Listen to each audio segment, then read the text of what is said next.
Di video kali ini kita akan mengintip alur sebuah film dari Cina dengan plot twist yang sangat membuat penontonnya terkejut terheran-heran. Film ini berjudul Deception of the Novelist yang dirilis tahun 2019. Mengisahkan tentang pasangan suami istri yang terlibat tragedi kematian seorang wanita secara misterius di apartemennya. Hal itu pun membuat keduanya menjadi tersangka. Tapi mereka berusaha mengelak dan bahkan saling tuduh-menuduh satu sama lain. Lantas siapakah pembunuh yang sebenarnya? Tanpa banyak basa-basi lagi, kita langsung saja intip alur film lengkapnya guys. Check it out. Tapi sebelum lanjut, jangan lupa klik tombol subscribe dan aktifkan tombol loncengnya. Oke?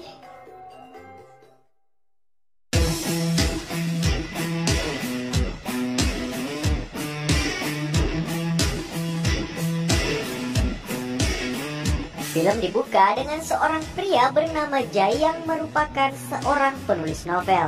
Karyanya sangat digemari banyak orang karena berisi kisah cintanya yang sangat-sangat romantis bersama sang istri. Mereka pun dianggap sebagai pasangan yang sempurna dan menjadi inspirasi pasangan-pasangan muda. Akan tetapi hubungan mereka sebenarnya tidak seromantis yang Jai tulis pada novelnya. Istrinya bernama Kiki terkadang membuat Jai sangat kesal karena sifatnya yang pemalas dan tukang suruh-suruh. Bahkan untuk urusan pekerjaan rumah dan menjemput anak, Jai lah yang harus mengerjakannya. Tentu Jai hanya bisa memendam kekesalannya itu karena tak ingin cekcok dengan sang istri. Ia hanya bisa sabar dan pasrah demi menjaga citra hubungan mereka yang sempurna di mata para penggemarnya.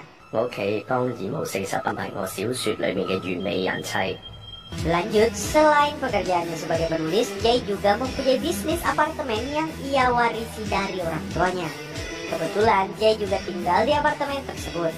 Suatu hari, seorang wanita bernama Elaine datang dan ingin menyewa salah satu kamar di apartemennya. Setelah melihat-lihat, Elaine pergi dan tak sengaja meninggalkan tas belanjanya yang berisi pakaian dalam. Jai pun membawa barang itu pulang dan mulai berfantasi liar tentang Elaine. Tiba-tiba Elaine menelpon Jai dan meminta diskon biaya sewa apartemennya. Karena baik hati, Jai pun sepakat dan meminta Elaine untuk segera menandatangani kontrak. Singkat cerita, Elaine akhirnya tinggal di apartemen tersebut dan menjadi obat cuci mata untuk Jai. Suatu malam, Elaine mentransfer pembayaran yang hanya setengah dari harga sewa. Elaine beralasan kalau isi rekeningnya tidak cukup. Lantas ia meminta Jai datang ke kamarnya untuk mengambil langsung sisanya secara tunai. Demi serabi lempit, maksudnya demi uang sewa, Jai pun bergegas ke kamar Elaine dan berbohong pada istrinya. Di sana ia disambut oleh Elaine yang sudah dalam mode siap tempur. Dengan sangat manja, Elaine beralasan tidak sanggup membayar sisa uangnya. Ia lantas menawarkan untuk membagi biaya sewa berdua bersama Jai. Dengan begitu, Jai bisa kapan saja datang menginap di dalam kamarnya. Awalnya Jai merasa ragu-ragu, tapi rayuan manja Elaine membuat Jai jadi panas dingin. Akhirnya ia tak sanggup lagi menahan gejolak di dalam celananya dan terjadilah adegan mantap-mantap.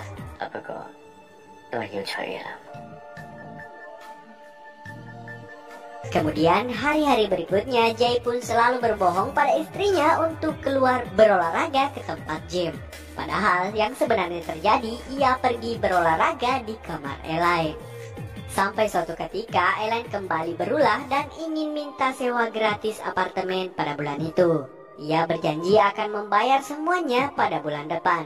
Meski sama-sama enak, tentunya Jai menolak karena sudah terlalu banyak memberi diskon pada Elaine. Tapi untuk meyakinkan Jai, Elaine menulis surat pernyataan kalau Jai bisa melakukan apapun pada dirinya sesuka hati dan tetap akan membayar sewa setiap bulan. Seketika Jai pun luluh dan siap menerima bayaran sewa kapanpun Elaine bisa. Mereka pun melanjutkan permainan dan tanpa Jai sadari surat pernyataan yang ditulis oleh Elaine terjatuh ke bawah ranjang. Lanjut, Kiki mulai merasa curiga kepada kelakuan Jai yang sering pulang terlambat. Bahkan hari itu ia baru ada di rumah saat pagi hari. Sejak saat itu, Kiki pun akhirnya selalu ikut setiap kali Jai ingin pergi ke tempat gym. Hal itu membuat Jay tidak punya kesempatan dan alasan lain untuk bertemu dengan Elaine. Selama berhari-hari, ia pun hanya bisa memanfaatkan waktu membuang sampah untuk sekedar beradu bibir singkat dengan Elaine. Karena sudah mulai tak tahan, Jay mengatur rencana liburan untuk istrinya. Sementara ia berpura-pura tidak bisa ikut karena ada urusan mendadak yang tidak bisa ditinggalkan.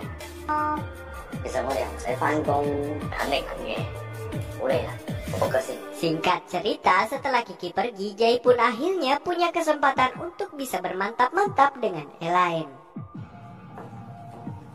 Lanjut, setelah istrinya pulang, Jay ternyata belum merasa puas dan menghubungi Elaine untuk bermantap-mantap. Tapi kali ini Elaine mulai berani memasang tarif setiap Jay ingin mencuci kerisnya. Tentunya Jay menolak keras dan mengalihkan rudanya pada sang istri. Tapi saat ingin bermantap-mantap, Kiki menolak karena mereka kehabisan karet pengaman. Jay pun langsung pergi untuk mengalihkan kekesalannya di tempat gym.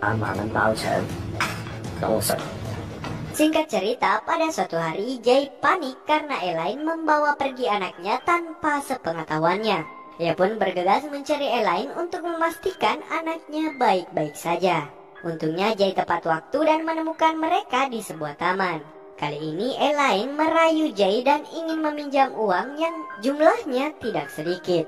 Jay pun hanya bisa pasrah karena Elaine mengancam akan membeberkan hubungan terlarang mereka.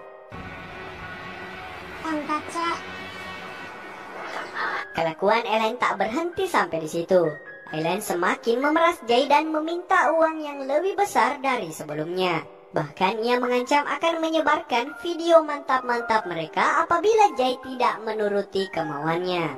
Elaine juga mengingatkan kalau ia tiba-tiba mati, maka video itu akan otomatis terupload di internet. Jay yang merasa kebingungan lantas meminta nasihat pada teman-temannya yang seorang pengacara. Mereka menyarankan agar menghilangkan nyawa Elaine. Tapi tentunya mereka juga mengingatkan bahwa akan sangat sulit untuk lepas dari jeratan kasus pembunuhan. Akan tetapi, Jay tidak menanggapi serius saran dari teman-temannya. Singkat cerita, suatu malam Elaine tiba-tiba ditemukan tewas mengenaskan di jalanan. Polisi yang datang menyelidiki lantas menduga bahwa Elaine jatuh dari lantai atas apartemennya. Polisi pun datang memeriksa apartemen Elaine dan meminta Jay datang ke kantor polisi untuk diinterogasi. Awalnya Jay berkata kalau hubungannya dengan Elaine hanya sebatas penyewa dan pemilik apartemen. Akan tetapi ia tidak bisa mengelak setelah polisi menunjukkan surat pernyataan yang ditulis Elaine waktu itu. Dan rekaman CCTV berisi tingkah laku keduanya yang sangat-sangat mencurigakan. Jay pun mengakui bahwa Elaine adalah wanita simpanannya. Tapi Jay berbohong kalau Elaine pernah mengancam bunuh diri jika ia tidak bercerai dengan istrinya. Lantas Jay kembali tidak bisa mengelak setelah polisi mengungkapkan fakta kalau terdapat bukti perlawanan di TKP dan mayat Elaine. Hal itu berarti Elaine mati bukan karena bunuh diri. Akhirnya Jay kehabisan alasan dan mengaku bahwa ialah yang telah membunuh Elaine karena kesal terus-menerus diperas. Seharusnya kasus ini sudah selesai dengan pengakuan Jay. Tapi seorang detektif psikologi pembunuhan bernama Myu Jun melihat keanehan video interogasi Jay. Dari gerak-geriknya, Myu Jun menganggap Jay telah berbohong. Meski Jay telah mengaku, tapi tak ada bukti nyata kalau ialah yang mendorong Elaine.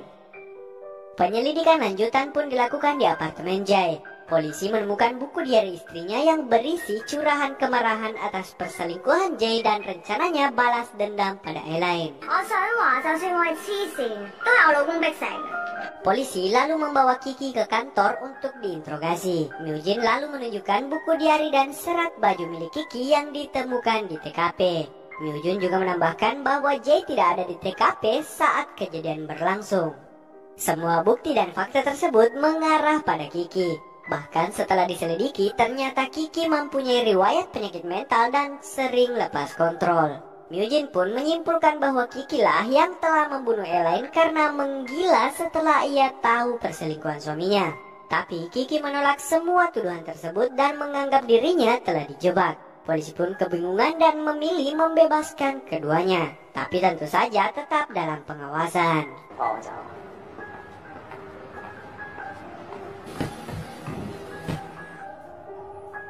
Singkat cerita, saat mereka berangkat untuk menjemput anaknya, di dalam perjalanan ternyata Kiki membius Jay dan membawanya ke suatu tempat. Setelah sadar, Kiki langsung protes pada Jay karena telah menjebaknya sehingga ia dikejar-kejar oleh polisi. Lantas Jay balik menyalahkan Kiki yang ternyata dari awal sengaja menyewa Elaine untuk mendekati suaminya sendiri.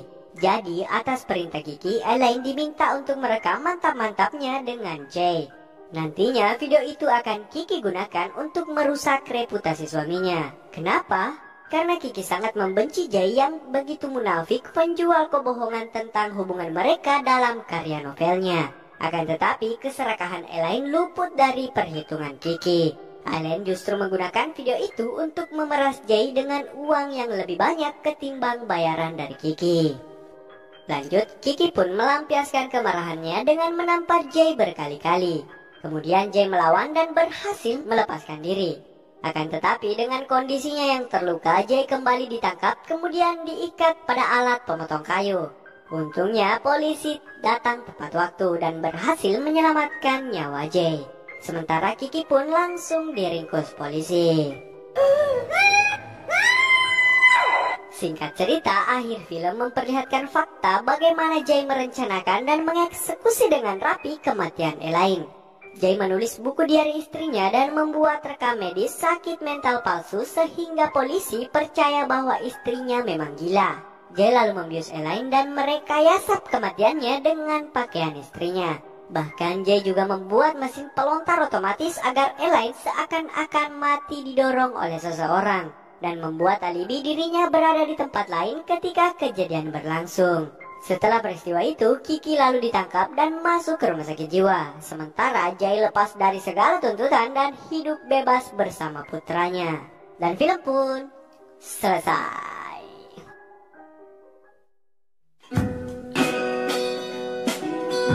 Oke Lur, itulah tadi alur cerita film dari Deception of the Novelist. Film yang sangat seru dan dibumbui banyak sekali adegan mantap-mantap. Semoga kalian suka. Jangan lupa like dan share video ini. Kalian juga bisa request film-film favorit kalian untuk di-storyin di kolom komentar di bawah. See you on the next video. Bye-bye.